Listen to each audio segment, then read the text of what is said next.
28મો અધ્યાય બ્રાહ્મણને દિવ્ય શરીરની પ્રાપ્તિ।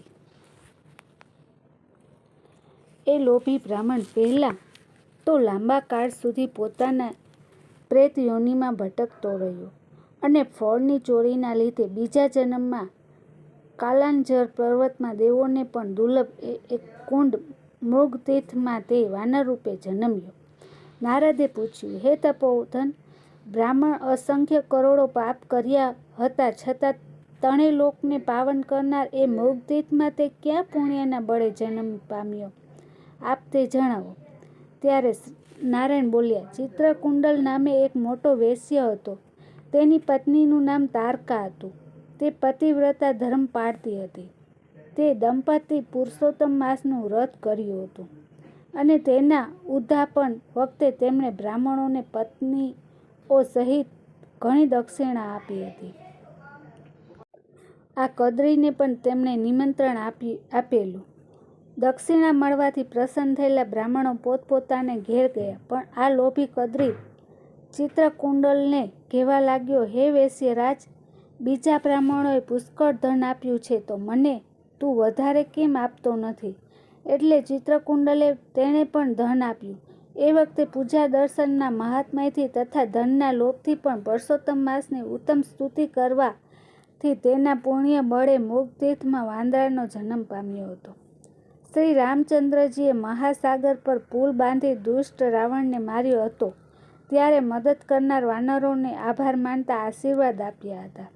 હે હનુમંત, હે સુગ્રીવ, તમે સર્વ વાનરો સાથે મિત્ર કાર્ય કર્યું છે।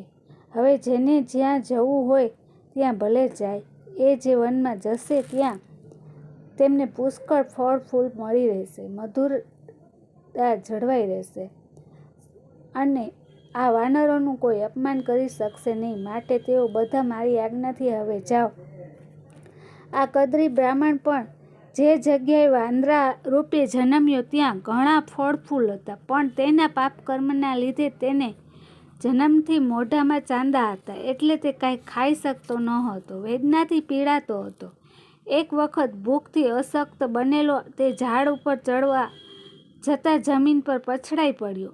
તેના બધા દાંત પડી ગયા અને વણના રોગથી તે પીડાતો તે ત્યાં પડી રહ્યો। એમ પૂર્વજન્મના કરેલા પાપથી તે દુઃખિત થઈ ખાધા પીધા વગર તડપતો કુંડ પાસે પડી રહ્યો। એ વખતે પુરુષોત્તમ માસ ચાલતો હતો। આ રીતે 5 દિવસ સુધી તે તડપતો રહ્યો। આ રીતે અજાણ્યે પણ નિરાહાર રહેવાથી તેનાથી પુરુષોત્તમ મહિનો થઈ ગયો અને તે અવસ્થામાં મરણ પામ્યો। તીર્થના જળથી અને ઉપવાસથી તેના સર્વ પાપો ધોવાઈ ગયા। એટલે ભગવાને પ્રસન્ન થઈ તેને દિવ્ય શરીર આપ્યું અને પ્રભુ વિષ્ણુના ગણો તેને વિમાન લઈ આવ્યા। આ બધું જોઈ વાંદરો ઘણું આશ્ચર્ય પામ્યો। વિચારવા લાગ્યો, મારા જેવા મહાપાપી દુષ્ટ બુદ્ધિવાળા આવું દિવ્ય શરીર ક્યાં કારણે પ્રાપ્ત થયું? મારું એવું કોઈ પુણ્ય નથી કે હું હરિનું પદ પામું। પુણ્યશીલ અને સુશીલ નામના 2 વિષ્ણુ દૂતોએ કહ્યું, ગોલોકમાં પધારો, તમે શ્રી પુરુષોત્તમ માસ કરીને પ્રભુને પ્રસન્ન કર્યા છે। કદ્રી બોલ્યો, હે દૂતો, હું મહાલોભી, પાપી અને ધર્મ વિરુદ્ધ આચરણ કરવાવાળો, વરસાદની જેટલી ધારાઓ છે એ આકાશમાં જેટલા તારા છે તેટલા મારા પાપ છે, છતાં દિવ્ય શરીર કેવી રીતે પ્રાપ્ત કર્યું તે કારણ કહો। વિષ્ણુ દૂતો બોલ્યા, તમને મુખનો રોગ હતો તેથી અનાહાર વ્રત થઈ ગયું છે, તેમજ વણના કારણે તમે પાણીનો ત્યાગ કર્યો। આ રીતે અમુક કારણથી અજાણતા કપટથી તમારા પુરુષોત્તમ માસનું વ્રત થઈ ગયું છે, તેથી તમને ઘણું પુણ્ય મળ્યું છે।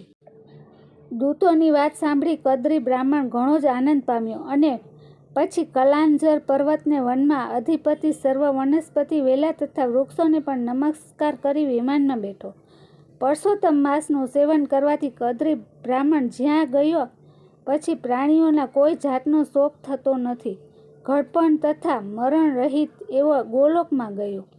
શ્રી બહુનારદીય પુરાણનો પુરુષોત્તમ મહાત્મ્યનો બ્રાહ્મણ દિવ્ય શરીરના પ્રાપ્તિ નામનો 28મો અધ્યાય સંપૂર્ણ। ઇતિ।